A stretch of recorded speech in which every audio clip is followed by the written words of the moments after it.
2026 is coming up, and it's really common for us to feel like we need to push ourselves, get toxic motivation, make huge lofty goals for the new year, and finally lock in. But instead of punishing ourselves with strict resolutions this year, let's actually enjoy becoming our best selves, because isn't that the whole point in the first place? Hello, welcome to my channel. My name is Sophie, and if you don't know me, I'm all about trying to be positive, present-oriented, and the best person that we can be.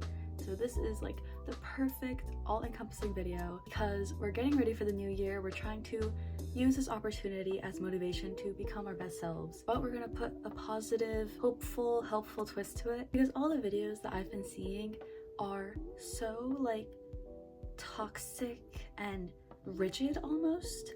You need to have these huge goals and you need to focus every single day. You need to go all in, and if you don't, then you're not doing good enough. But that's not the case at all. That's not what bettering yourself is about. So why do traditional resolutions fail? There's something called the false hope syndrome, where basically you keep revisiting old goals, old habits that you think will give you an outcome that you want, but it actually doesn't. You feel like it's going to be easier, it's going to be faster, it's going to be more fun than it actually is, and you have false hope that it's going to happen without much effort.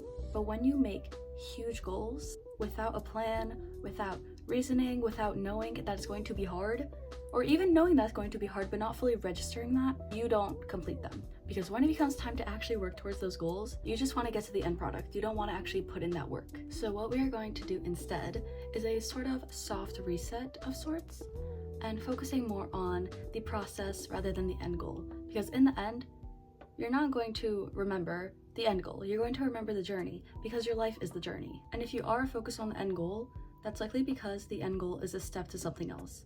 Like for me, my end goal for this year, in terms of my own resolutions, are purely college-based. But that's because when I go to college, that's going to be where I'm flourishing next. That's going to be just the next step. It's not the end goal. When I get to college, I'm not done. So something that's going to help you focus on the journey rather than the end goal is how you phrase your goals. So instead of saying, I want good grades, say, I want to be the best student I can be, because that shifts the focus towards the journey. And one, it's going to be much easier to show up. Two, you basically already have a plan. And three, you're going to get to the end goal anyway, but you're going to be happy with the journey because you planned for the journey in the first place. And it's also much easier to tie an optimism into this. As I said, it's much easier to show up for those goals. If you try really hard to be a good student and you get a bad grade, you're going to feel really bad about yourself. You're not going to feel good enough and you might give up. But if your goal is to just work hard and be a good student, even if you get a bad grade every once in a while, you're still achieving your goal of trying your best. Once you sort of have this plan, try to build a routine. And something that I like to base my routine off of is a vision journal. I make a vision journal. Why did I say a vision journal? I meant a vision board. For example, this was my very first vision journal board, I don't know. Make one. When you make one, be very careful with how you do it. Something I put on here, which I think is so ridiculous, is wealth. I was 14 when I made this. I did not need wealth at the time. I'm not putting wealth on mine this year. I'm probably not going to put wealth on mine for who knows how long, because we're not focused on the end result. I'm focusing more on being the best student I could be, the best leader I can be, and as motivational, inspirational, smart, everything as possible.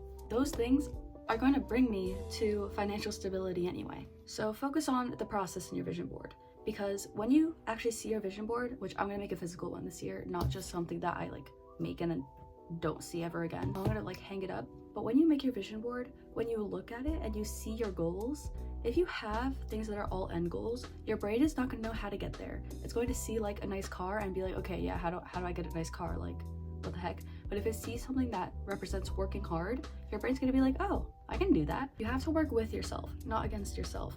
All of the videos that I've been seeing have discipline, just get up no matter what. Like all these things that are like, you're not gonna want to do that. You have to work with yourself, do things that you want to do. That's the point. Like if you die at the end of the year and you don't get any of the goals that you wanted to get, at least you enjoyed the process, because your life is the process. This new year is an opportunity to find beauty in your life, really bring out the things that you want to bring out, and find new ways to love yourself. It's not a new opportunity to find ways that you can hate yourself, find ways you can feel disappointed about yourself, and have goals that you will give up by February. There's so many videos out there on how to get motivation for 2026, on how to become the best person you can be, all these tips and hacks that you need to know. But in reality, just trust yourself.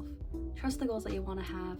Do some reflecting, do some thinking. Focus on making this year a good year. This is the time for you to really rebuild your relationship with yourself.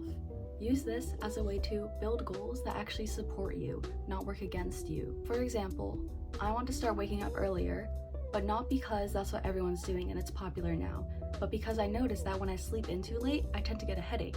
So I want to wake up earlier so that I don't get a headache and I could get a good start in the morning. Get a good start to my day, like feel good and everything. I think that that's going to actually really help me in my productivity and my body, not just because it's popular. So make goals that actually help you.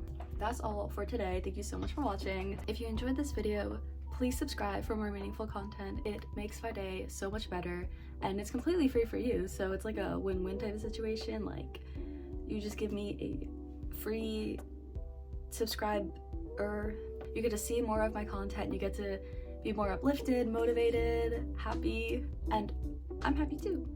So like, it's a win-win. Remember to always be kind and keep on educating yourself, keep on loving yourself. I wish you all the luck in the next year. Have an amazing day. Bye!